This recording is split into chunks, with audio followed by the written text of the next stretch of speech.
2019년 장로 책임 형제들을 위한 훈련 집회 메시지 4번에 왔습니다. 메시지 4번에 들어가기 전에 우리는 앞서서 메시지 1번부터 3번까지 이 한 세 사람의 창조와 한 세 사람의 산출에 관한 이상을 보았습니다. 더 중심적인 부분을 이야기하자면 메시지 1번부터 3번까지는 한 세 사람이 산출되어야 하는 이상을 우리에게 보여주었습니다. 메시지 1번에서 하나님의 영원한 목적은 이중의 목적이 있었습니다. 하나님의 형상을 갖고 하나님을 표현하며 하나님의 통치권을 갖고 하나님을 대표하는 이 이중의 목적을 누가 성취할 수 있습니까? 바로 한 세 사람이 성취할 수 있습니다. 우리는 메시지 2번에서 하나의 원형을 보았죠. 이 땅에서 하나님 사람의 생활을 사심으로 하나님께서 사람을 창조하신 이 의도를 성취한 원행이신 주 예수님이 있었음을 찬양합니다. 이제 우리는 메시지 3번에서 실질적인 우리의 이상 부분에 있어서 가장 높은 부담이었죠. 이미 한 세 사람은 창조되었지만 한 세 사람이 산출되기 위해서 이 원행에 수많은 재생산들이 있어야 한다는 것입니다. 그리스도는 십자가에서 옛사람을 종결하고 한 세 사람을 창조했습니다. 다시 산출하기 위해서, 이 한 세 사람을 산출하기 위해서 우리는 이 한 세 사람을 창조한 원형이신 이 예수님의 재생산, 복사판이 될 필요가 있다는 것입니다. 우리가 이 한 세 사람의 재생산, 복사판이 되기 위해서 메시지 4번부터 메시지 9번에서는 우리가 훈련하고 체험하고 적용할 방면에 있어서 6방면을 제시하고 있습니다. 첫 번째 메시지 4번에서는 그리스도를 우리의 인격으로 취하는 것입니다. 두 번째 메시지 5번에서는 우리는 하나님의 운행에 따라 수고해야 한다는 것입니다. 메시지 6번에서는 우리가 한 세 사람의 실제와 실행을 위해서 우리가 기도하는 사람이 되어야 한다는 것입니다. 이제 네 번째 메시지 7번에서는 우리가 생각의 영안에서 새로워져야 합니다. 다섯 번째 메시지 8번에서는 우리는 하나님의 청지기 직분을 수행할 필요가 있습니다. 마지막 메시지 9번에서 우리는 한마음 한뜻 안에서 한 일을 할 필요가 있다는 것입니다.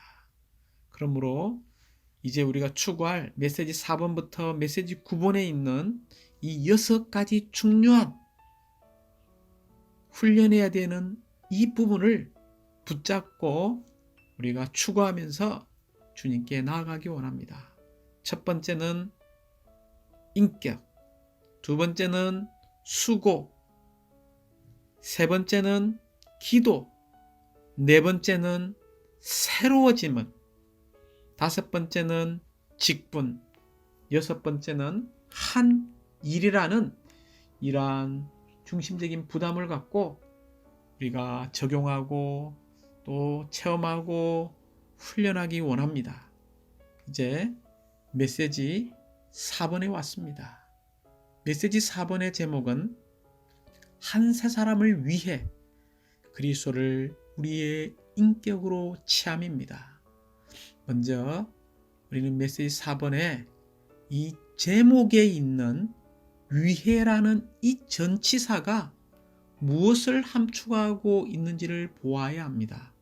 특별히 세 가지의 중요한 의미를 가지고 있습니다. 첫 번째 의미는 성결 조건이고, 두 번째 중요한 의미는 이 위에라는 전치사는 중요한 도구라는 의미를 가지고 있으며, 세 번째는 달콤한 향기의 의미가 담겨져 있습니다. 그리스도를 우리의 인격으로 취하는 것은 무엇을 말하는 것입니까? 곧 그리스도를 우리의 인격으로 취하는 것은 하나님의 영원한 목적, 곧 하나님의 영원한 경륜을 성취하기 위한 것입니다. 그러므로 전치사 이 위해라는 말은 어떤 결과, 어떤 목적이 있다는 것을 보여주고 있습니다. 그것은 바로 한 세 사람의 산출이라는 결과를 가져올 것입니다. 우리가 만약 주님을 우리의 인격으로 취하지 않는다면, 주님을 우리의 유일한 인격으로 취하는 이 문제를 우리가 통과하지 못한다면, 우리는 결코 그리스도를 체험하지 못했기 때문에, 인격으로 취하는 체험이 부족했기 때문에 한 세 사람에 도달할 가능성이 없어져 버리는 것입니다. 그러므로 그리스도를 우리의 인격으로 취하는 것은 필수적이고 핵심적이며 성결 조건이라는 것을 우리는 주목할 필요가 있습니다. 성결 조건이라는 것은 사전에 찾아보면 다른 문제보다 먼저 해결하거나 먼저 결정해야 하는 조건을 말하고 있습니다. 그러므로 우리는 한 세 사람을 산출하기 위해서 그리스도를 우리의 인격으로 먼저 삼아야 한다는 것입니다. 두 번째, 이 위해라는 것은 어떤 원인을 일으키는 것이고 무엇을 산출하는 어떤 도구의 의미가 있습니다. 우리가 주님을 우리의 인격으로 취하는 정상적인 그리스도인의 생활을 할 때 더욱 빨리 한 세 사람을 산출하게 될 것입니다. 세 번째, 그리스도를 우리의 인격으로 취한다면 우리 안에 어떠한 한 느낌, 어떠한 한 분위기를 가지게 될 것입니다. 이 느낌, 이 분위기는 어떤 것입니까? 주님을 우리의 인격으로 취한다면 우리는 주 예수님에 대한 더 사랑스러운 체험을 갖고자 하는 사랑스러운 향기 안으로 이끌리게 될 것입니다. 주님을 우리의 인격으로 취할 때 주님에 대한 개인적이고 친밀하고 사랑스러운 체험과 느낌을 갖게 될 것입니다. 곧 주님의 향기로운 임재가 우리 위에 가득하다는 것을 느끼게 될 것입니다. 이 교회는 그리스도의 신부여 또한 신랑이신 그분의 만족을 위한 달콤하고 향기로운 신부입니다. 이제 이 메시지 4번의 전이란 부담은 새 인격을 취하고 사는 것입니다. 우리는 한 세 사람인 교회의 인격이 오직 그리스도이심을 볼 필요가 있습니다. 그러므로 그리스도인의 기준, 그리스도인의 표준은 옳고 그름의 문제가 아닙니다. 심지어 좋고 나쁨의 문제도 아닙니다. 오직 한 인격의 문제입니다. 그러므로 중요한 것은 우리가 무엇을 하느냐의 문제가 아니라 누가 하느냐의 문제입니다. 그러므로 바울 행제님은 갈라디아서 2장 20절에서 나는 그리스도와 함께 십자가에 못 박혔습니다. 그러므로 이제는 더 이상 내가 사는 것이 아니라 그리스도께서 내 안에 사십니다. 이제 내가 육체 안에서 사는 생명은 나를 사랑하시어 나를 위하여 자신을 버리신 하나님의 아들의 믿음 안에서 사는 생명입니다. 라고 말했습니다. 이것은 그의 과거의 인격이 이미 십자가에 못 박혔고 새 인격이신 그리스도께서 바울 행자님 안에 살아계신다는 의미입니다. 그러므로 우리가 주의해야 할 것은 우리 속에 있는 옛 인격을 새 인격으로 대체할 필요가 있다는 것입니다. 만일 우리가 그리스도를 인격으로 받아들여 그리스도에게 완전한 지위와 자유를 드린다면 우리는 그리스도와 하나가 되고 또한 그리스도로 충만하게 될 것이며 그리스도로 침투된 사람이 될 것입니다. 그럴 때 우리의 교회 생활은, 우리의 그리스도인의 생활은 자연스럽게 한 새 사람의 생활이 될 것입니다. 이 결과가 무엇입니까? 바로 우리 안에 참된 하나가 있을 것이고 이런 참된 하나의 실제가 나타나게 될 것입니다. 새 사람은 교회이고 새 사람의 인격은 그리스도입니다. 우리 모두는 우리의 이전 인격, 옛사람의 인격을 버리고 그리스도를 우리의 새 인격으로 취할 필요가 있습니다. 그 결과 우리는 다 하나가 될 것입니다. 오늘날 많은 그리스도인들이 하나에 관해서 많이 말하지만 우리가 그리스도를 우리의 인격으로 취하지 않는다면 참된 하나는 믿는 이들 가운데 없을 것입니다.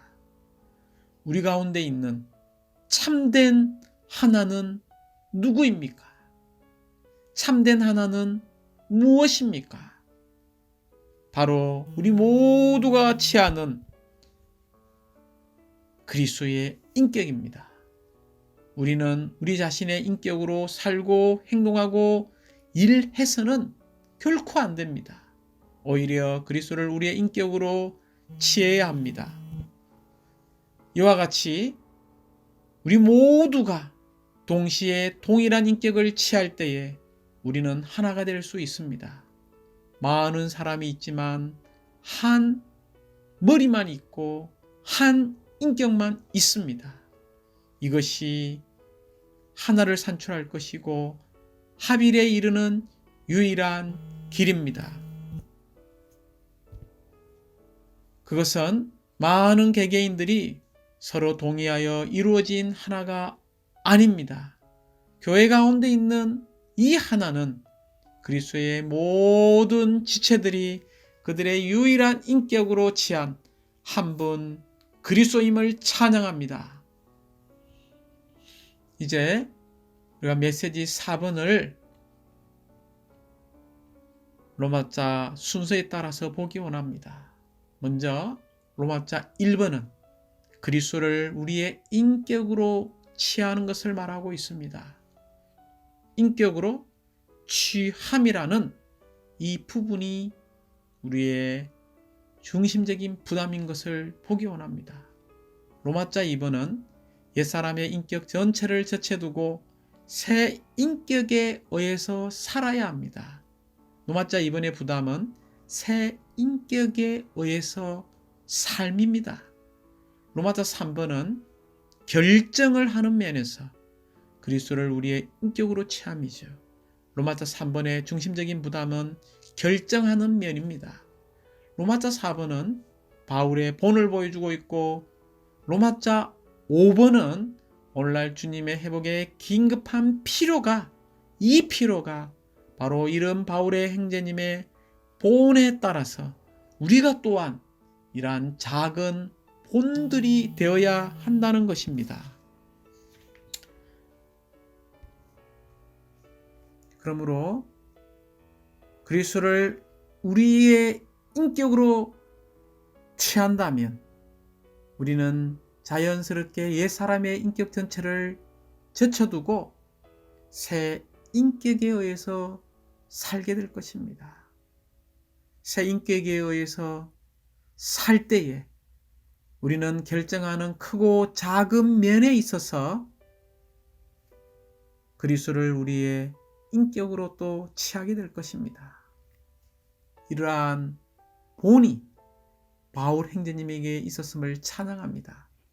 우리도 바울 행제님의 본에 따라서 한 세 사람을 위해 그리스도를 우리의 인격으로 취하는 이런 영광스러운 노정을 가기 원합니다. 우리는 노마자 1번에서 그리스도가 세 사람의 인격이라는 것을 알아야 합니다. 또한 그리스도는 세 사람의 모든 것이십니다. 마지막으로 이 그리스도는 모든 믿는 이들 안에서 한 인격으로 살고 계십니다. 그러므로 세 사람 안에서 우리 모두는 다만 한 인격을 가진 한 사람이라는 것입니다. 그러므로 우리는 이렇게 질문해 볼 필요가 있습니다. 나의 인격은 누구인가? 나인가? 아니면 주 예수님인가? 온 우주 가운데서 하나님께서 관심하시는 것이 있습니다. 그것은 바로 믿는 이들이 그리스도를 우리의 유일한 생명으로 취할 뿐만이 아니라 이 그리스도를 우리의 유일한 인격으로 취하는 것입니다. 우리가 그리스도를 우리의 유일한 인격으로 취한다면 우리는 로마자 2번에서 옛사람의 이전 인격 전체를 제쳐두게 될 것이고 새 인격이신 그리스도를 살아내게 될 것입니다. 그러므로 우리는 이전 인격, 옛 인격을 살아서는 안 됩니다. 로마서 6장 6절은 이렇게 말하고 있습니다. 우리가 알고 있는 것처럼 우리의 옛 사람이 예수님과 함께 십자가에 못 박혔다는 것입니다. 우리의 옛 사람이 주 예수님과 함께 십자가에 못 박혔고 끝났다는 이 사실을 우리는 매일 선포하기 원합니다. 우리의 옛 사람은 십자가에 못 박혔습니다. 끝났습니다. 매장되었습니다. 그러므로 우리는 옛 사람과 그 사람을 부인하고 새 인격인 속 사람에 의해 살 필요가 있습니다. 할렐루야. 그러므로 우리는 고린도후서 4장 16절에 있는 말씀처럼 그러므로 우리는 낙심하지 않습니다. 우리의 겉사람은 썩어가고 있지만 우리의 속사람은 나날이 새로워지고 있습니다. 우리가 어떻게 새로워질 수 있습니까? 그 비결은 에베소서 3장 16절에 나옵니다. 아버지께서 그분의 영광의 풍성을 따라 그분의 영을 통하여 능력으로 우리를 강하게 하셔서 속 사람에 이르게 하는 것입니다. 이러한 삶이 바로 그리스도인이 되는 것의 표준이라고 말할 수 있습니다. 그리스도인의 표준이 되는 것은 결코 옳고 그름이나 좋고 나쁨의 문제가 아니라 한 인격이라는 것입니다. 곧 우리가 무엇을 하느냐가 중요한 것이 아니라 누가 그것을 하느냐가 중요한 것입니다. 결론적으로 우리는 이전 인격인 옛 인격, 옛 사람의 인격에서 새 인격, 속 사람, 곧 그리스도가 우리의 인격이 되는 대로 옮겨지는 삶을 살 필요가 있습니다. 우리가 옛 사람의 인격 전체를 제쳐두고 새 인격이신 주 예수님에 의해서 살 때에 특별히 이 결정하는 면, 이 의지의 면이죠. 이 결정하는 면에 있어서 그리스도를 우리의 인격으로 취함으로써 우리의 삶을 살 때 우리의 새 생활이 새 사람의 생활이 될 것입니다. 몸은 움직이기 위한 것입니다. 그러나 새 사람은 생활을 하기 위한 것입니다. 몸으로서 교회는 움직이기 위한 것이죠. 새 사람으로서 교회는 결정하여 생활하기 위한 것입니다. 다시 말하면 이 몸은 움직이기 위해서 생명이 필요합니다. 그러나 새 사람으로서 결정하여 생활하기 위해서는 인격이 필요합니다. 움직여야 할 때 움직일 수 있도록 우리의 몸이 충분히 건강하고 강하기 위해서는 우리의 생명이 자라고 우리의 생명이 그리스도의 생명으로 증가될 필요가 있습니다. 그러나 이 새 사람의 생활을 살기 위해서 특별히 이 결정하는 문제가 중요하다는 것을 보아야 합니다. 왜냐하면 우리 생활의 80% 혹은 90%는 우리의 의지 안에서 결정을 내리는 문제이기 때문입니다. 그러므로 우리의 그리스도인의 생활 가운데서 특별히 계획을 세울 때에 우리는 새 사람 안에서 계획을 세울 필요가 있고, 결정할 때에 새 사람 안에서 결정하는 것을 훈련해야 합니다. 이 말은 그리스도께서 우리 안에서 크고 작은 모든 일에 있어서 모든 결정을 내리시도록 허락해 드릴 필요가 있습니다. 어떻게 그리스도께서 우리 안에서 모든 결정을 내리실 수 있습니까? 그 유일한 비결은 그리스도를 우리의 인격으로 취할 때 가능합니다. 그리스도를 우리의 인격으로 취한다면 우리는 어떤 것도 스스로 결정하지 않을 것입니다. 우리 자신, 우리 믿는 이들로서 각자 한 사람 한 사람이 다 한 새 사람의 한 부분이라는 것을 보아야 합니다. 그러므로 우리는 단체적인 새 사람의 결정과 생활이 될 필요가 있습니다. 새 사람의 생활은 개인적인 생활이 아닙니다. 단체적인 생활입니다.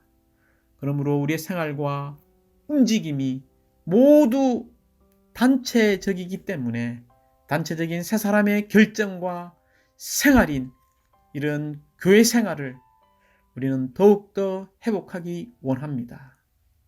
우리가 그리스도를 우리의 인격으로 취하고 그 결과 우리의 옛사람 이전 인격을 제쳐두고 버려두고 이 새 인격이신 그리스도에서 살 때에 결정하는 면에 있어서 그리스도께서 우리 안에서 모든 결정을 내릴 수 있게 되겠죠. 이러한 삶을 산 한 사람이 있는데 바로 로마자 4번에 나오는 바울의 본입니다. 바울은 한 새 사람을 위해 그리스도를 그의 유일한 인격으로 취한 것에 우리의 탁월한 본임을 찬양합니다.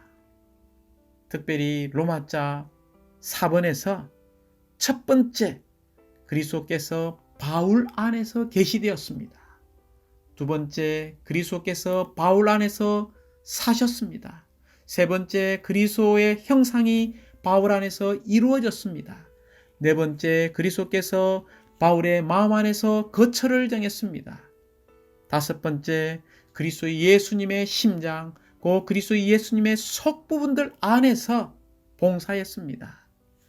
여섯 번째 그리스도 예수님 안에 있던 생각을 바울은 품었습니다.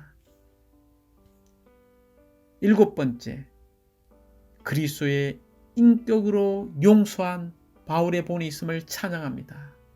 마지막 여덟 번째 바울은 육체를 따라 행하지 않고 영을 따라 행했습니다.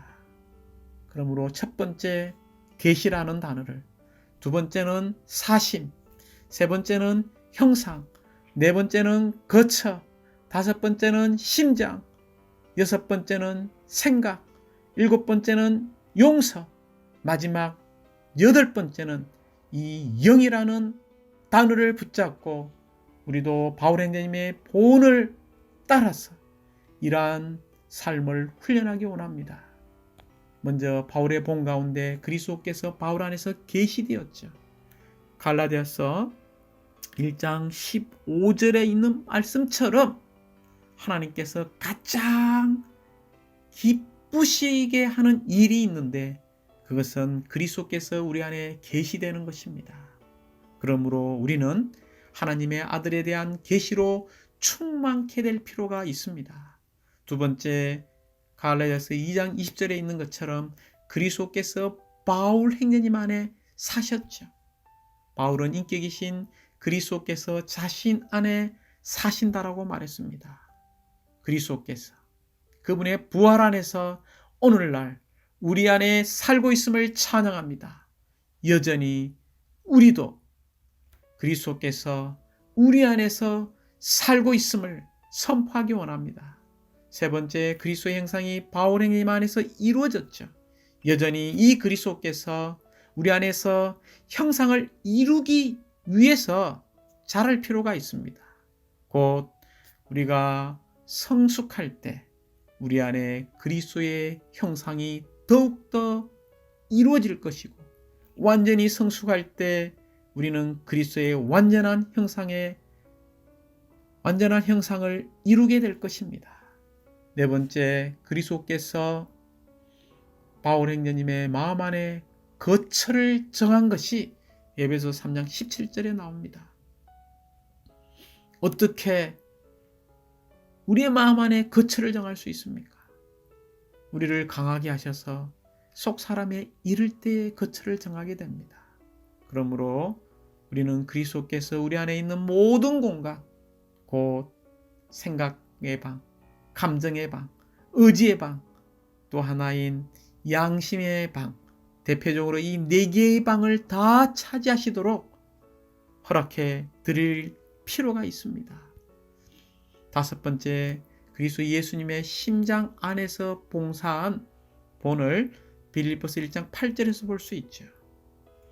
바울 행제님은 그리스도의 속부분들 안에서 먼저 그리스도를 체험했고 그리스도와 하나 되었습니다. 그 결과 바울의 내적 존재는 그리스도의 속부분들로 재조성되었습니다. 우리도 여전히 그리스도를 체험하고 그리스도와 하나 되어서 우리의 내적 존재가 그리스도의 속부분들로 완전히 재조성되기 원합니다. 이제 여섯 번째, 빌립보서 2장 5절에 보면 바울 행제님은 그리스도 예수님 안에 있던 생각을 품었습니다. 이것은 여전히 우리가 적용할 때 우리의 타고난 옛 생각을 부인하고 그리스도의 생각을 취하여야 합니다. 곧 우리의 생각이 새롭게 변화되어져서 하나님의 생각을 가진 사람들이 되어야 합니다. 하나님의 생각을 가질 때 우리는 자연스럽게 우리의 타고난 생각을 거절할 것입니다. 결국 그리스도의 생각이 우리의 생각을 대치해서 그리스도 예수님 안에 있던 생각을 가지게 될 것입니다. 일곱 번째, 그리스도의 인격으로 용서한 고린도후서 2장 10절의 말씀이 있죠. 바울은 늘 항상 그리스도의 눈언저리를 따라 행동하면서 살았습니다. 이것은 바울 행제님께서 그리스도로 충만케 되었고 그리스도로 적셔졌고 그리스도로 완전히 침투되어져서 그리스도와 하나 된 삶을 살았기 때문입니다. 마지막, 육체를 따라 행하지 않고 영을 따라 행했습니다. 실행에 있어서 우리는 연합된 영을 따라 살고 행해야 합니다. 우리의 매일의 생활에서 우주적인 한 세 사람을 위해 그리스도를 우리의 인격으로 취하는 이것이 오늘날 주님의 회복에 긴급한 필요입니다. 은사 있는 사람들이 먼저 그리스도를 인격으로 취하는 이 목표를 취할 필요가 있습니다. 그런 다음에 우리는 각 지방에 있는 성도를 온전케 해서 모든 성도들이 그리스도를 자신의 인격으로 취하는 생활을 살도록 도울 필요가 있습니다. 그 결과 우리는 이 교회가 한 세 사람으로서 출현되는 궁극적인 이런 결과를 산출하게 될 것입니다. 할렐루야! 새 사람 안에는 인격 외에는 아무것도 없습니다. 이 수준은 너무 높아서 더 이상 높을 수 없고 너무 엄격해서 더 이상 엄격할 수 없으며 너무 친근해서 더 이상 친근할 수 없습니다. 모두가 한 새 사람이 되는 이런 놀라운 이상이 주의 회복 안에 있음을 찬양합니다. 이 한 새 사람은 오직 한 인격이신 그리스도를 가지고 있습니다. 그러므로 우리는 하나님의 갈망인 이 한 새 사람의 산출을 위해서 그리스도를 우리의 인격으로 취하는 이러한 영광스러운 노정을 주의 회복에서 함께 가는 몸의 지체들이 되기 원합니다. 아멘.